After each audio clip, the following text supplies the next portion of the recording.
Hello student, today continue the chapter pressure and force and pressure. In this video we study about the force are due to the interaction. Interaction means uh, by giving the some figure in your book, the one figure, the man is standing behind the car, car is standing mode, and second figure, the pushing the car by the man. ये कहने का मतलब देखिए इसमें interact मतलब दोनों का एक दो चीज जब इंटरेक्ट होता है तब जाके क्या होता है, फोर्स पैदा होता है।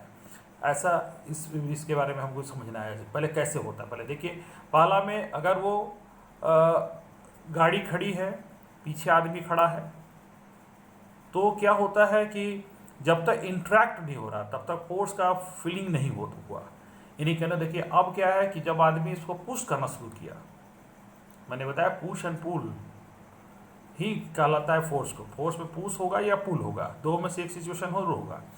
तो जब ये पुल किया तो ये क्या हुआ कि they car move to applied force, जिधर अप्लाई कर रहा है फोर्स उधर की ओर मूवमेंट किया। अब हम लोग सेकेंड सिचुएशन में आते हैं। इसमें एक दूसरे को ये पुश या पुल करने की कोशिश कर रहे हैं। सेकेंड में थ्री सिचुएशन में, पहला सिचुएशन में देख रहे हैं कि both are girl are the pushing to each other while the second pair of they pushing to each other. इस मेरे कहने मतलब ये पुश एंड पुल, इसमें पहला सिचुएशन में पुश पुल दोनों कर रहे हैं, इसमें एक दोनों खाली एक दूसरे को पुल कर रहे हैं। यानी कहने का मतलब उसके बाद ये इसमें अगर इस देखिए ये सिचुएशन आप लोग घर में कभी आता होगा कि आपके घर में कोई जानवर हो तो आप उसको खींच रहे हैं, जानवर अपनी ओर जाना चाह रहा है, आप अपनी ओर खींच रहे हैं, ठीक है। तो इन सिचुएशन में हम लोग देखें, ये तीनों सिचुएशन में देख रहे हैं कि the girls of the two situation are they applying for each other, और it also to the men and cow, इसमें भी वही बात होती है। इस एग्जाम्पल में हम लोग ये देख रहे हैं कि at least two object must be interact of for a force to come to play.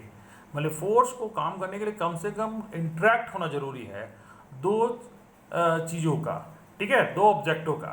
दस interaction of the object with another object in force between the two object, यानी दैट मीन्स मतलब कह सकते हैं कि interaction of the one object to another object result in a force between the two force, यानी एक दूसरे को इंट्रैक्ट होना ही दोनों के बीच में फोर्स पैदा करता है। अब आते हैं कुछ exploring of the force. Force exploring के बारे में कुछ समझना चाहिए, कोशिश करेंगे। इसमें क्या है कि तीन सिचुएशन देखिए। पहला है कि the both boy the pushing the wooden block in the same direction, and second में both are the pushing by the opposite direction. यानी कहने का मतलब कि और इसमें इसमें इसमें देखिए ये दोनों बच्चे जो हैं एक तरफ इधर खींच रहे हैं, इधर खींच रहे हैं। यानी कहने का मतलब अगर हम लोग देख रहे हैं कि अगर force applied of the object in the same direction, अगर दोनों सेम डायरेक्शन में मतलब वो पुश करता है तो दोनों का फोर्स क्या होता है, ऐड होता है। यानी कहने का मतलब अगर कोई साइकिल को अगर आपको कोई चल रहा है और साइकिल को अगर पीछे से धक्का दे दिया जाएगा तो आप देखिएगा कि आपका जो स्पीड है उससे वो बढ़ जाएगा। Now recall the happened when the उसके बाद दूसरा, अगर डिफरेंट अगर opposite direction of the object, अगर अपोजिट डायरेक्शन पे अगर फोर्स लगाता है the net for acting of the difference of the force, यानी दोनों में दोनों तरफ से अगर फोर्स लग रहा है तो दोनों का जो डिफरेंस होगा उस पर ही वही वो उसका रिजल्टेंट फोर्स कहलाएगा। अगर वो जिधर ज़्यादा फोर्स होगा, अगर सपोज दैट कि अगर ये दोनों फोर्स लगा रहे हैं, अगर जो जिसका फोर्स जितना ज़्यादा होगा वो उस और वो मूवमेंट करेगा, ठीक है। और अगर वो जैसे कि इस सिचुएशन में अगर दोनों का अगर फोर्स बराबर हुआ, जैसे इस जो खेल जो बच्चे लोग खेल रहे हैं रोप वाला, इसमें क्या तीनों बच्चे अगर बराबर दोनों फोर्स अगर लगाएंगे तो न कोई उधर जाएगा, यानी कहने मतलब वो स्टैंडिंग मोड में जल जाएगा। That means the force will be larger and smaller than the other equal to each other. The strength of the force usually expressed is the magnitude. Magnitude मतलब होता है कि उसकी quantity. It is also a specific direction of the force act also if the direction magnitude of the applied force change the effect also change. यानी कहने का मतलब है कि अगर वो मैग्नीट्यूड चेंज होगा तो उसका असर पड़ेगा। अगर सपोज डेट कि अगर जिसका मैग्नीट्यूड मतलब जिसका ज़्यादा फोर्स होगा, अगर जिस और अगर दोनों, मैंने बताया कि अगर फोर्स एक डायरेक्शन में लगेगा तो दोनों का फोर्स ऐड हो जाएगा।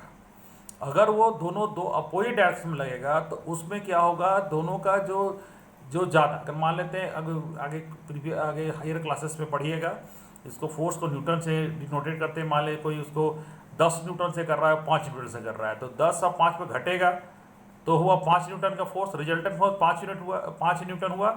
और जिधर 10 यूनिट जिस डायरेक्शन में लग रहा है उधर ही वो मूव करेगा। ठीक है, यानी कहने का मतलब है कि अगर वो सेम डायरेक्शन में लगेगा तो ऐड होगा, और अपोजिट डायरेक्शन में जाएगा तो वो माइनस होगा, और उसे रिजल्टेंट जो सब्ट्रैक्ट करके जो रिजल्टेंट फोर्स आएगा, वही डिफरेंस जो दोनों का बीच में आएगा वही आएगा रिजल्टेंट फोर्स। तो हम लोग नेक्स्ट वीडियो में बात करेंगे कि effect of the force, force क्या क्या कर सकता है। जैसे कि ये force change the state of the motion, मतलब फोर्स जब लगता है तो वो उसका मोशन चेंज कर सकता है। अगर वो स्थिर है तो उसको मोशन में कर सकता है, मोशन को स्थिर भी कर सकता है, इसके बारे में हम बात करेंगे। और शेप चेंज कर सकता है।